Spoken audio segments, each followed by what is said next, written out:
So now let's get to our Maui Grown Mana'o program. If you don't know him, you're in for a treat. You'll be surprised at how much you will learn in just one presentation.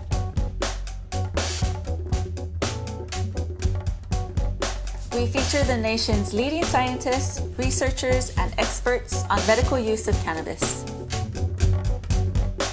Our new live event series delivers free bite-sized information that you can use right now. We welcome you to this special presentation of Maui Grown Mana'o. Aloha everyone, I am Shay Fernandez. I'm one of the dispensary managers here at Maui Grown Therapies, and welcome to our 11th episode of Maui Grown Mana'o featuring Michael Backus. Michael is a member of our Science and Medical Advisory Board and specializes in cannabis science. Maui Grown Therapies launched this online educational series to stay connected during the pandemic, and as we move forward, we will continue to bring you engaging cannabis education both online and in person very soon. If you are one of our patients, you may have heard the exciting news of our second location. Maui Grown Express is now open in Lahaina. We have built a quick and contactless way to pick up your products.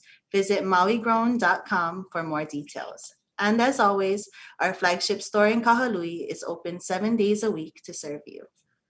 And now I present the next episode of Maui Grown Mana'o, which focuses on pain management. If you've attended one of our popular Lunch and Learn series, you know Michael Backus is one of our most engaging presenters. Michael is the author of Cannabis Pharmacy, a practical guide to medical marijuana.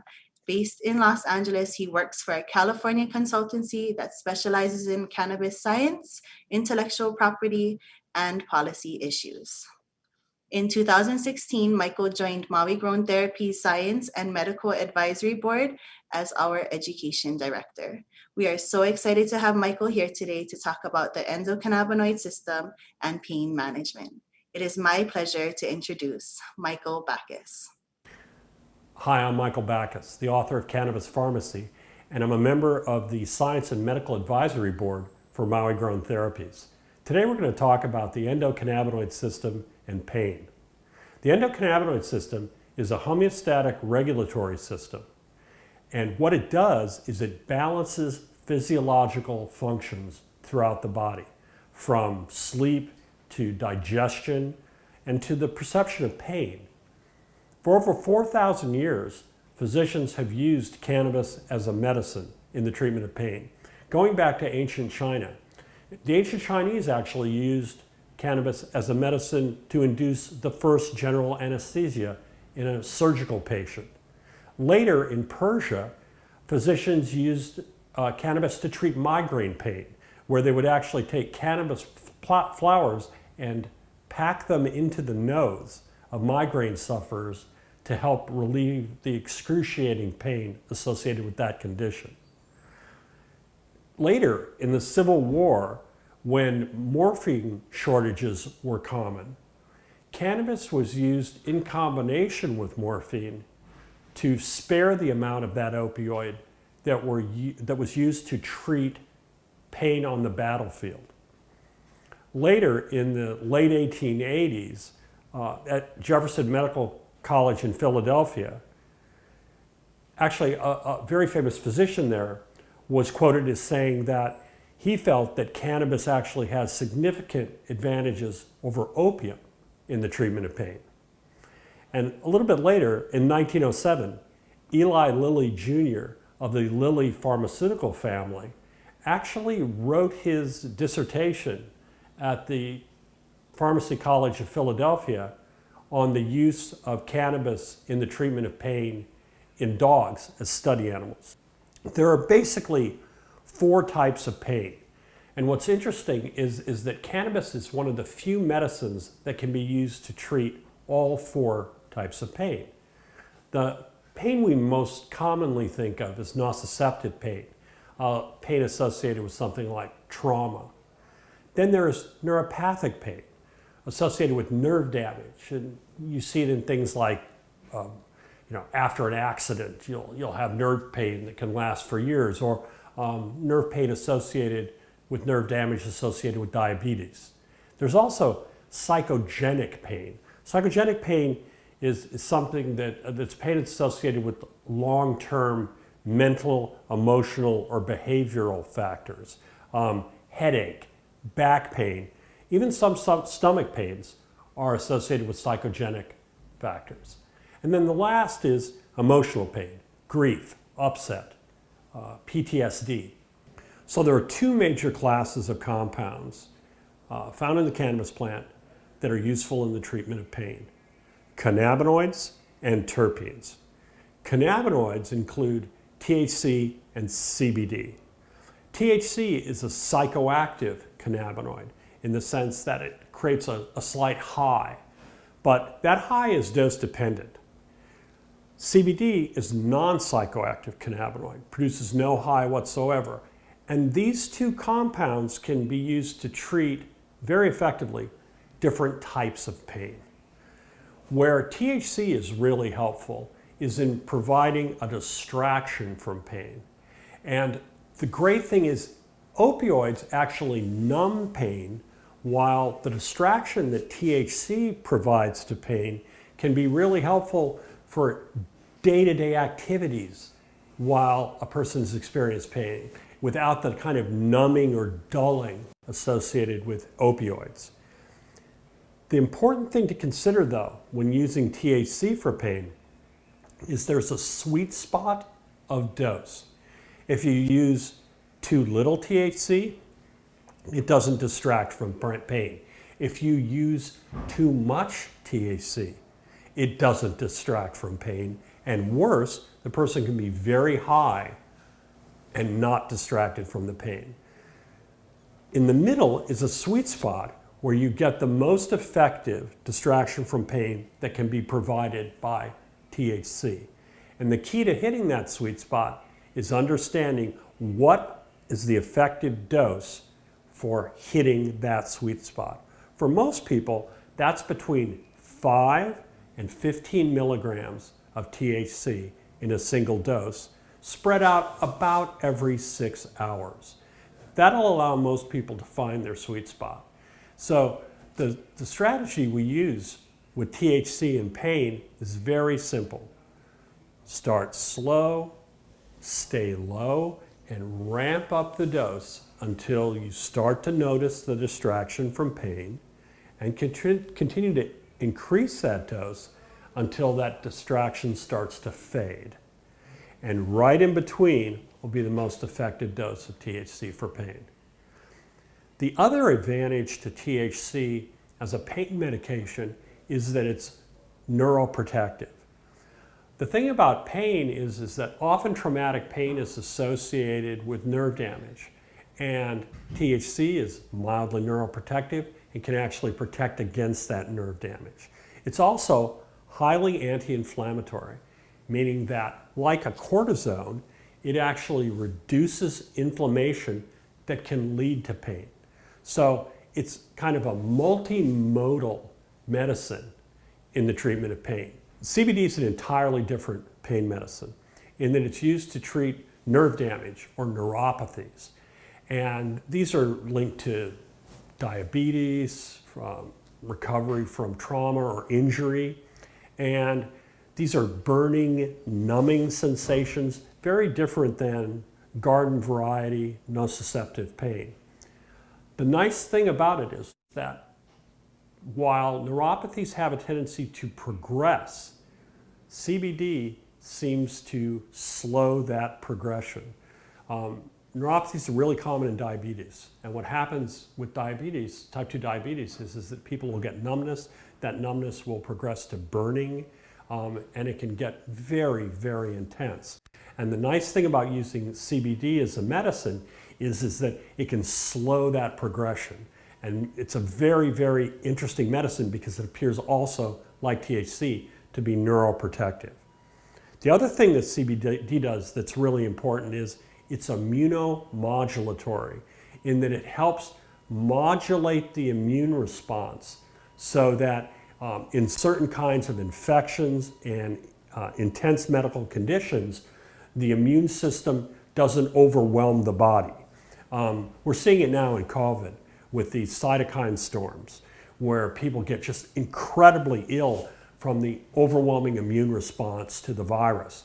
Well, CBD really holds promise to help tamp down some of that cytokine response. And like THC and basically all of the really useful cannabis compounds, CBD can be highly anti-inflammatory. And so the nice thing is you can combine cannabinoids. You can combine CBD with THC so that you leverage both compounds to provide their own effects. You can get the anti-neuropathy from CBD. You can get the anti-nociceptive conventional pain effects from THC. And together, they're synergistic and provide an entourage effect that's actually stronger than either compound by itself. Now, as they say on TV, that's not all. Cannabis also produces essential oils called terpenes. Two of them we're going to talk about today. One is called beta-caryophyllene. The cannabis plant produces this peppery smelling oil called beta-caryophyllene, and it's a sesquiterpene. And what that means is it has a particular carbon atom arrangement, and it's a heavy molecule. And what it does is it interacts with the CB2 receptor. And by interacting with the CB2 receptor, it tamps down inflammatory response. So now, if you see where I'm going with this, you could use THC, CBD, and beta-caryophyllene as kind of an anti-inflammatory cocktail that also provides analgesia from nociceptive pain and relief from neuropathic pain. Again, you're building this entourage of pain relief.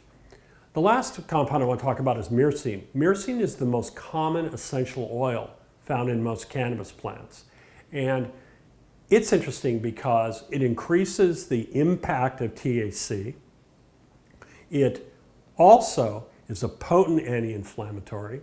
It's mildly cardioprotective, and it interacts with a whole nother system of receptors in the body called the TRP receptors, and those are associated with analgesia related to temperature.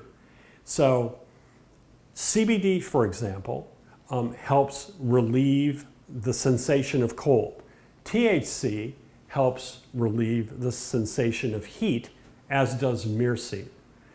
So these are interacting with these receptors, these TRP receptors, to regulate discomfort associated with temperature. And myrcene can be really, really helpful for that, besides being an anti-inflammatory. So cannabis has some advantages over conventional pain medications that we should explore.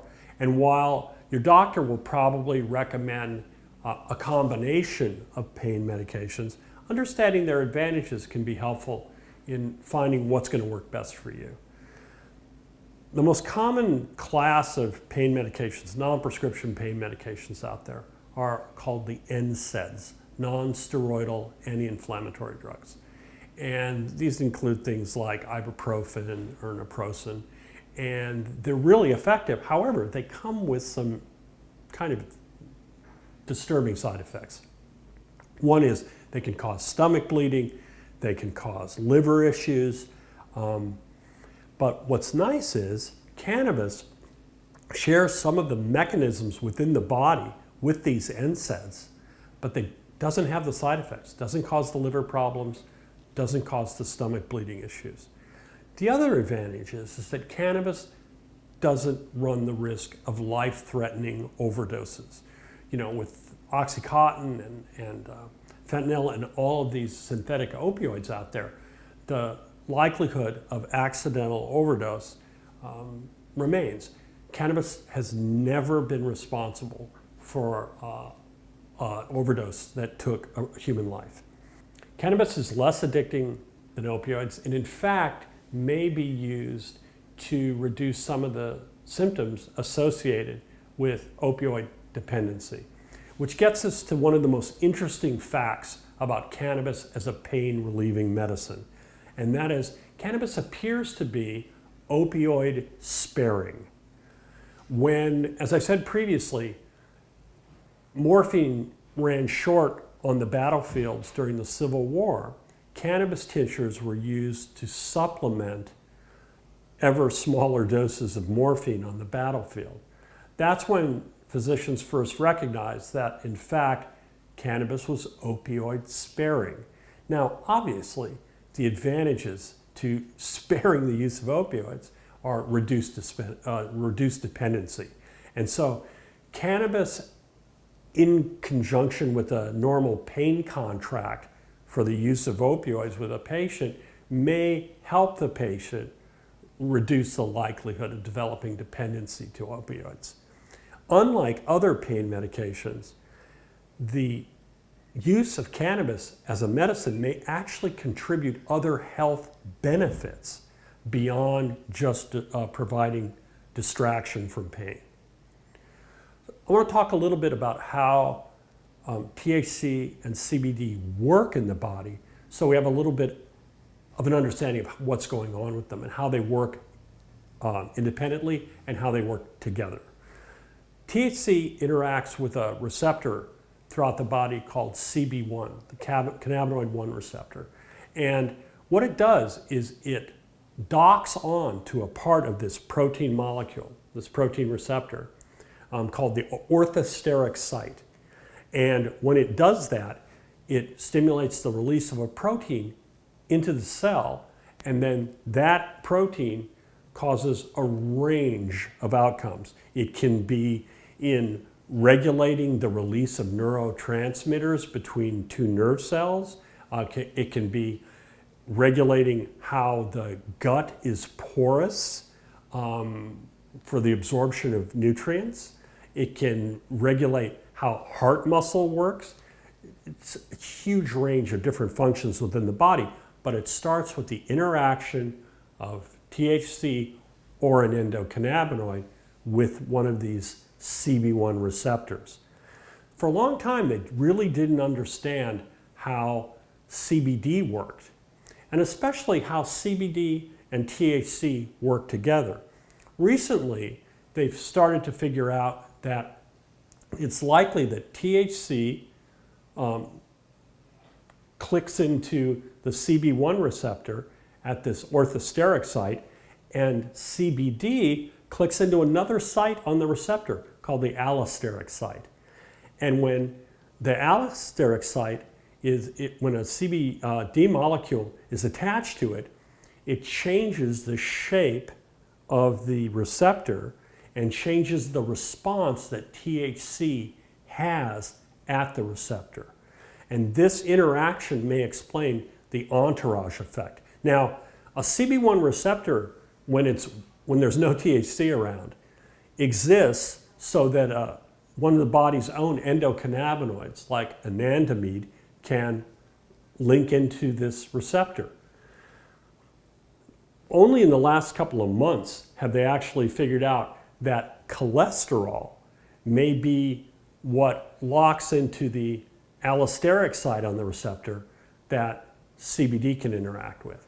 And it may be that we've been looking for this thing for 30 years, and it may be that garden variety cholesterol or another steroid is what the body makes to modify the effect of its own endocannabinoids. The other thing that happens that's really interesting when you're talking about receptors and pain is that these receptors, when THC or an endocannabinoid binds to one of these receptors, it also sets up crosstalk to other receptors like dopamine or serotonin. And these cross communications, these networks that can be formed between these receptors, increases our understanding of how these effects happen with cannabis. Cannabis consists of THC, CBD, CBG, over 100 cannabinoids, terpenes like beta-caryophyllene, myrcene, limonene, and over 100 terpenes. And these symphonies of compounds create these network interactions between all these receptor networks that are responsible for the effects we're seeking. The important thing for a patient when looking at all of these interactions is to find the cannabis medicines that have the entourage of compounds that are most effective for the symptoms you're trying to treat. My suggestion always when you're treating pain with cannabis is find the sweet spot of dosage, but also find the symphony of cannabis compounds that are going to address your type of pain. You may have chronic back pain on top of nerve pain, and those two may require myrcene, beta-caryophyllene, a little bit of CBD, and a little bit of THC to get the most distraction. The big thing when you're using cannabis as a medicine is understanding that you have a lot of different ways to take it for treating pain. A lot of people will use things like topical THC or CBD at the site of the pain. So let's say you have arthritis in your joints of your hand, then topical cream that has decent penetration that contains both THC and CBD may provide some relief. You may get more relief by adding an oral preparation on top of that. So often I'll use topical CBD with a patient, and then I'll recommend they talk to their doctor about using oral THC. So you take a couple drops of a tincture and topical CBD, and you get more relief than you might take, you might get if you took both of them orally or both of them topically. The fastest way to get a cannabinoid or a terpene into your body is through inhalation. You have several different ways you can inhale cannabis medicines. You can smoke them, but more recently, you can vape them. One of the most popular ways to use cannabis as a medicine these days is with a flower vaporizer, where you take dried cannabis flower, and that flower may contain THC or CBD, or THC and CBD, and a variety of terpenes, and then you heat it in one of these vaporizers to a temperature at which these compounds boil off and can be inhaled into the lung, but without smoke. So in Hawaii, we have a kind of special vaporization technology that we call SPA, or Safe Pulmonary Administration. And what it uses a very, very clean extraction of the cannabis flower into an oil preparation that contains the entire spectrum of cannabinoids and terpenes produced by that particular plant. That's put into an electronic device that then the oil is heated to the temperature at which it turns into a vapor, and that's inhaled into the lung. The nice thing about SPA devices is they are very, very concentrated. It takes very few inhalations, and again, you're not exposing yourself to smoke products that you would if you used a pipe or a joint. You also have the ability to take cannabinoids orally. This is a nice approach because it's very, very easy to titrate the dose to the proper level you want for pain.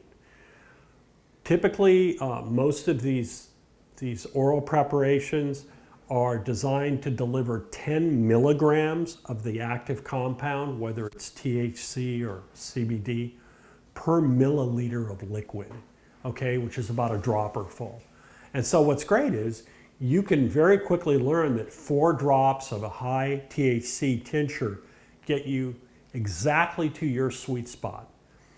With CBD, you have a much, much wider range at your disposal because you don't have psychoactivity associated with CBD. So that means the average person can tolerate a much higher dose of CBD. However, you have to be a little careful with high doses of CBD.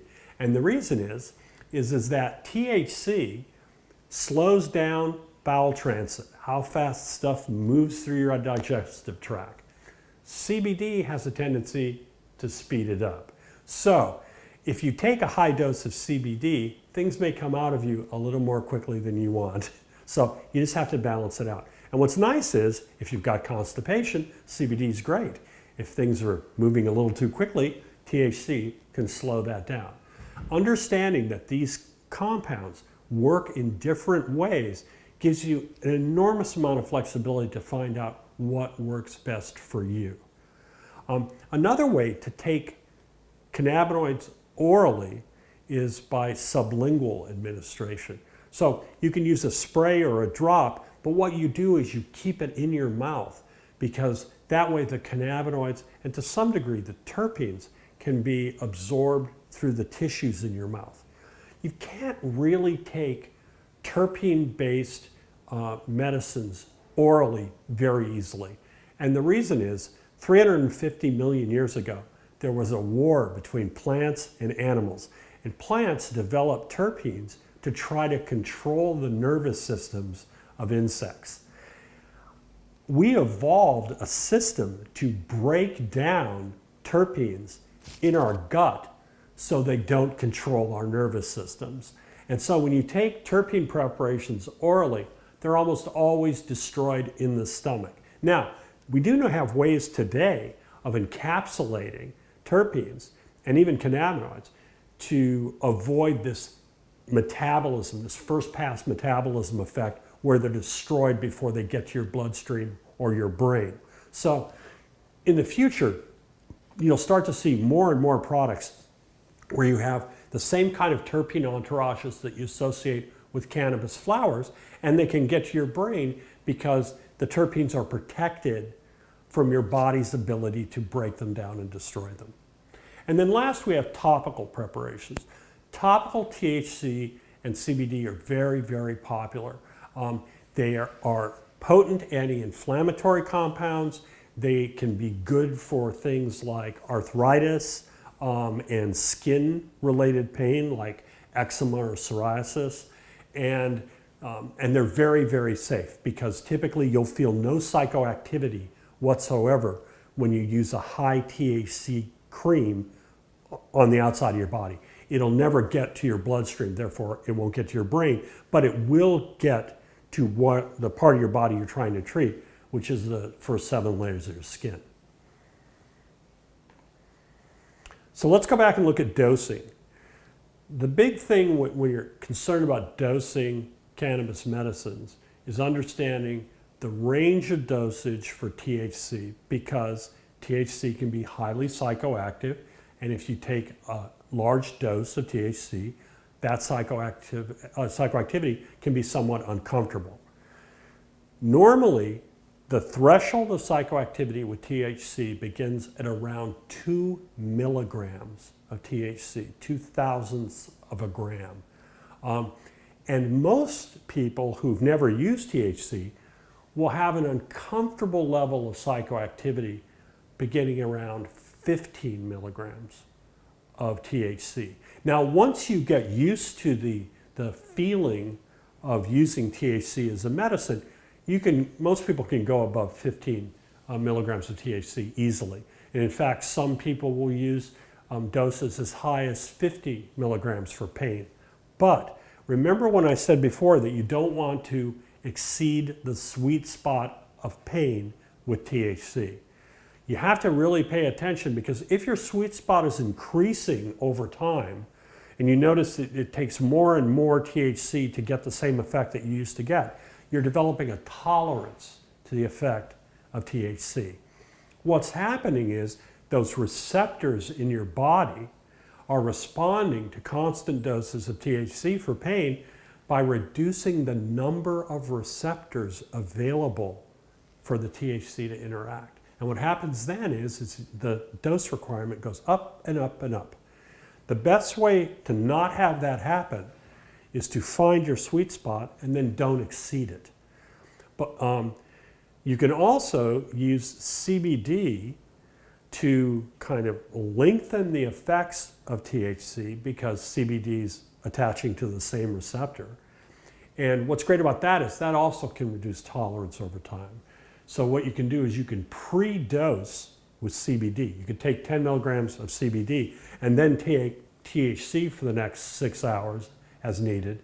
And it'll actually make that THC appear to last even longer. I mean, some people get, when they combine THC and CBD together, can get 8 to 10 hours of relief.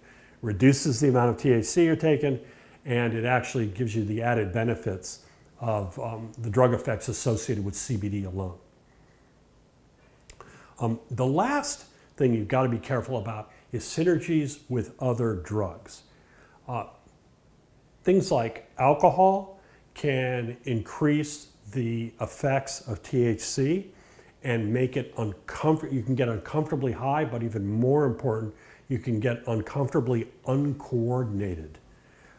As alcohol interferes with motor function, THC and alcohol together interfere with it much more.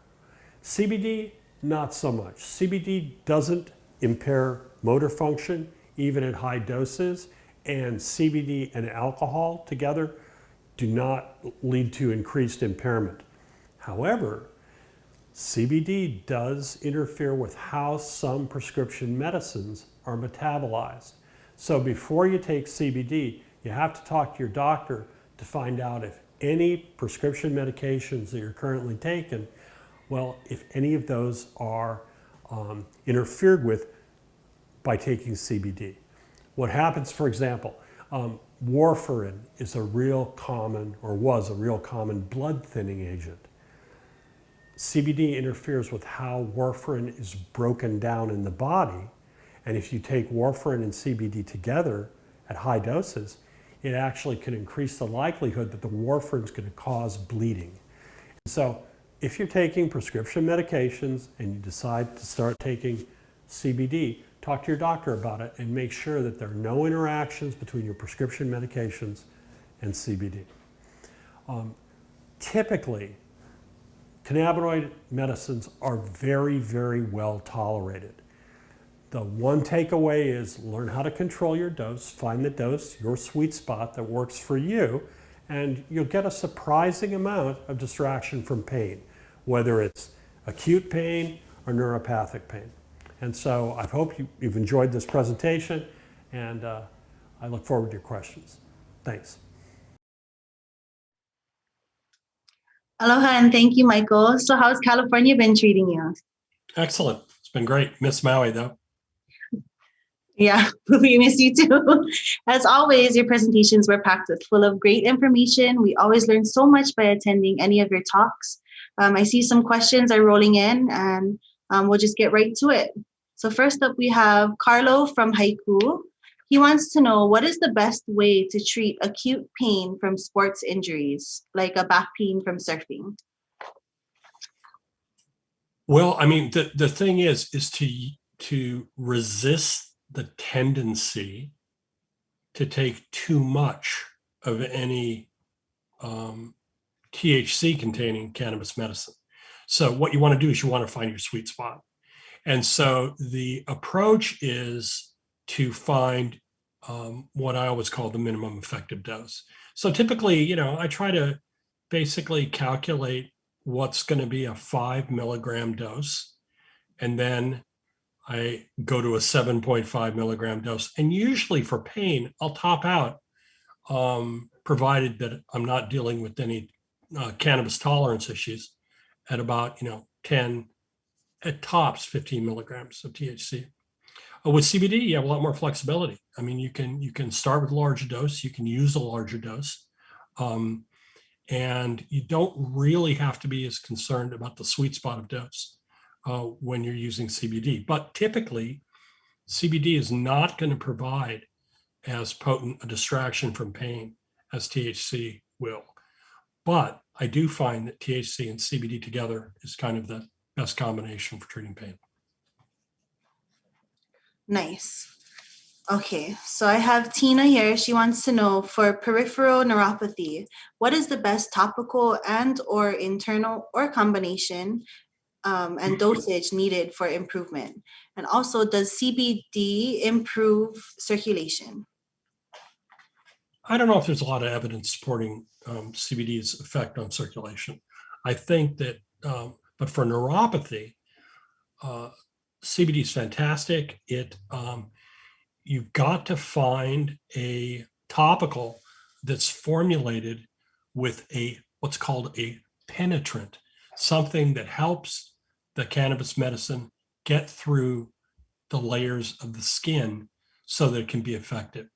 Now, what's great is a lot of the topicals that are provided by medical cannabis dispensaries these days use safe penetrants from the cosmetics industry to help the medicine get to the place it needs to get to have an effect. And so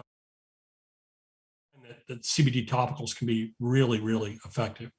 And now there are transdermal gels starting to show up, and you should keep an eye out for those because that's a recent product on the medical cannabis front, and I find them to be incredibly effective. I broke a rib when I was in Maui surfing, and I used a topical gel to help treat the pain. And honestly, for me, it was more effective than the codeine that I was prescribed. Perfect. So now I have Dan here from Honolulu. He says, you talked a little bit about topical applications. Can you tell us if cannabis can help with a cut to the skin? For wound healing, I mean, there's not a lot of evidence to support it. And also, I'd make sure that whatever your cannabis preparation you were using on a wound was pretty sterile, or I would use it in combination with a topical antibiotic, just to make sure that you don't run the risk of infection. Typically, on an open wound, you've got to be really careful about applying anything, whether it's an antibiotic or a cannabis medicine. So, what typically I do is I wait until a scab's formed, and then I'll start using the medicine, often with a bandage so that the medicine doesn't rub off. And I find that to be pretty effective. Okay, and we have Carol from Lahaina asking about terpenes. She has two questions. One, how would I know which terpene will work best for my condition? And can I buy terpenes by themselves separately? It's hard to get really high quality terpenes separately these days. The problem with terpenes is they're very, very fragile, especially the lighter terpenes, what are called the monoterpenes. That includes things like myrcene, terpinolene, pinene. And so they're pretty delicate. And so it's hard to get them pure because if they sit around for a long time, they start to break down into things called esters, and they're not as effective. They can even break down into other terpenes. And so typically, if I'm going to use terpenes as a medicine, I recommend that they be inhaled by vaporization, and you get the freshest product you can get to inhale, and that'll give you the richest terpene entourage typically. Perfect. And then we have Jenny from Kahului. She asked, can cannabis help women with menstrual pain? No question. I mean, I've heard from female patients for decades about how effective cannabis can be for dysmenorrhea, painful periods. And so from what women have told me, it's spectacularly effective. And like any other kind of pain, there is a sweet spot of dose. And so you want to start low and go slow in increasing your dose until you find your own sweet spot, and don't exceed it, because exceeding it will end up with you developing tolerance to the effects of THC, and it just won't be as effective. Okay, great answer. I have David here. Is cannabis effective for PTSD? And is the government using marijuana for veterans? Well, I mean, it's been, the thing is that I think you're starting to see more research through the Veterans Administration with veterans and cannabis medicines. It's been a really, really kind of a political hot potato for a long time. There was a lot of resistance on the part of the kind of the military medical establishment for a long time to acknowledge the fact that cannabis could be helpful for veterans. The mechanism of action of THC and cannabis leads me to believe that there's no question that PTSD has enormous potential for that THC has enormous potential for dealing with PTSD symptoms, and in particular, people who have night terrors, who they wake up in the middle of the night with really really scary nightmares. And the thing is that THC can suppress that cycle of your sleep, so that you sleep, but you don't have the kind of intense dreams that are often associated with PTSD. Wow, very interesting. Here's a question from Kelly and Kihei. I have circulation problems due to diabetes. Can cannabis help with circulation? As I said before, probably not. However, CBD and THC, but principally CBD, is neuroprotective, which means that often when you have problems with peripheral circulation due to diabetes, you want something to help protect your nerves from damage that can lead to peripheral neuropathy, which is incredibly common among diabetics. Mm-hmm. So the two things I recommend are using cannabis medicines. You can use both CBD and THC. Additionally, there's a kind of mushroom called lion's mane mushrooms, which seems to be highly neuroprotective and may even be helpful in growing back some nerves that have been damaged. So I would use both. I have members of my family who are wrestling with type 2 diabetes, and I've recommended to them that they take CBD and lion's mane. Okay, I have a question from Lucy over on the Big Island. My dog has cancer. Can I give him cannabis for his pain? You really should talk to your vet about it. It's very, very dose dependent with dogs. Dogs, when they're given, especially when they're given THC, they can develop what's called ataxia, which means they just freeze. They can lose bladder control. It can be pretty bad if you don't get the right dose. So talk to your doctor, take into account your dog's weight, and take it from there. But I really would approach it with some caution. Okay. And then Nancy in Makawao wants to know if using cannabis would help heal her chronic lower back pain. Well, cannabis doesn't heal anything. What cannabis does, especially when it comes to pain, is it provides distraction from pain. Notice I use the word distraction rather than relief. Distraction from pain, though, is great, because if you're distracted from your pain, you can do a lot of things that you normally wouldn't be able to do. And we all know how much lower back pain can limit your activities and range and scope of your activities.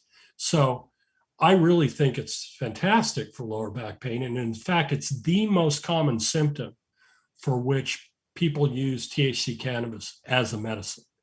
That was an international poll done a couple of years ago by Arno Hazekamp at a Dutch university. So I believe it works, but it's a distraction, not a relief. It can be used in combination with other pain relief medicines, and typically reduces the dose of those pain relief medicines that are needed to treat the pain. So it's not only effective by itself, but it's effective in combination with NSAIDs, non-steroidal anti-inflammatories, and other pain medications that your doctor might recommend. Awesome. And then Karen is asking, for long-term pain, which method is most effective, vaping or tinctures? Well, it's interesting. I mean, I find the advantage to vaping, and I like to use flower vaporizers. Matter of fact, I think I've got my flower vaporizer around here. I use a Storz & Bickel Mighty, which allows me to use ground flower, which means I get the freshest product with the most terpenes. And that's most effective for me. And and the thing about taking tinctures are great, but the problem with tinctures are that the effect is a little bit like a different drug, because when you swallow THC or CBD, it's converted by the liver into a different drug with slightly different effects. I find for pain, I really like inhaled vaporized flowers. I think it's the most effective. It's incredibly fast. You don't have to wait for liver metabolism for it to work. And while some cannabinoids are going to be absorbed through the tissues of your mouth more quickly than if you just swallowed something, most of the dose is going to have to wait until it goes through your liver. So again, I think vaporization has huge advantages. Okay, nice. We have Rosie here. What do you recommend for osteoarthritis in the shoulder, AC joint, or clavicle? Well, I mean, the thing is, there's a review that was just published a couple of days ago about arthritis pain and cannabinoids. And I think the current consensus is a combination of THC and CBD. And it doesn't really make any difference if you take the CBD as a tincture. So you can take the CBD as a tincture and then use vaporized high THC cannabis and just find your sweet spot of dose. I think that would probably be the approach I take. You're probably going to slow the rate of progression of osteoarthritis if you add CBD to the mix. We don't know for certain yet, but I think that the preclinical evidence is compelling. And so if I was treating osteoarthritis, I'd do it with THC and CBD. And maybe even a little CBG. Nice. Okay, we have Emma asking, are there any recommendations for glaucoma? Yeah, don't stop your glaucoma medicine, okay? So the biggest mistake that people make with cannabis and glaucoma is that they interfere with the schedule for their conventional glaucoma medications. And the problem is you don't know when the cannabis has worn off and your intraocular pressure starts to climb and potentially does damage to the nerves in your eye.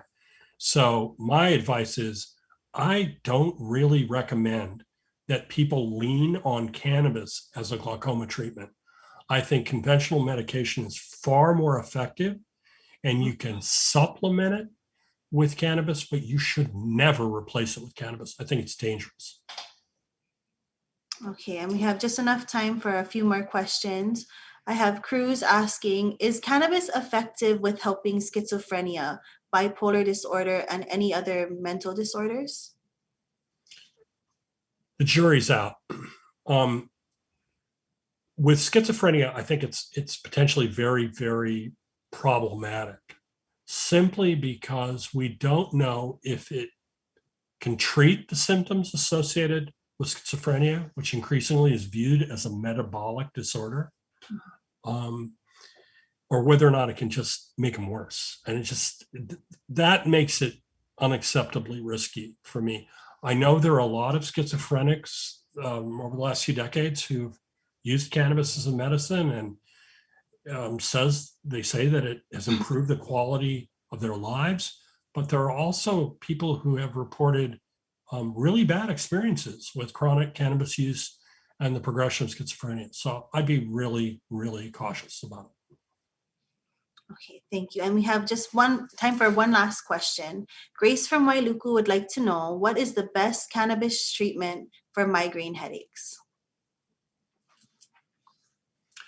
Okay, so I am a migraineur. I suffer from migraine headaches. And here's what I do. Okay, so I basically take 10 milligrams of CBD every day.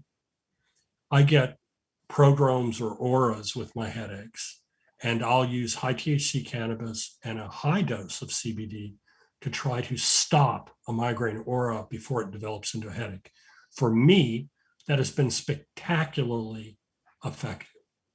You're going to have to play around with it a little bit, but I find the great thing about taking CBD, even if you don't use THC, is it has a tendency to reduce symptoms of stress, which means I have less neck tension, which means that I have fewer headaches. For me, the primary trigger for migraines historically has either been bright point light sources or neck tension.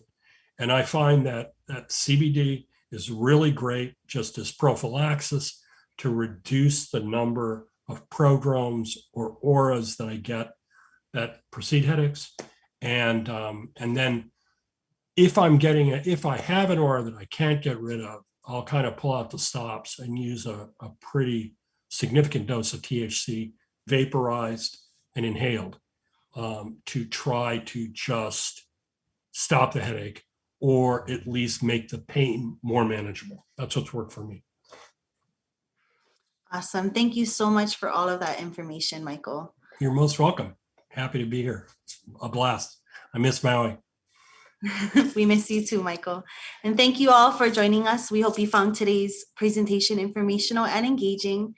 As county restrictions start to allow for it, we are looking forward to hosting in-person events once again. To stay updated with us and for other episodes of Maui Grown Mana'o, please visit our website, mauigrown.com, or follow us on social media, Instagram, Facebook, and YouTube. It was a pleasure as always to see you again, Michael. Here in Hawaii, we don't say goodbye, we say ahui ho until we meet again. Aloha. See you. Mahalo. Thanks.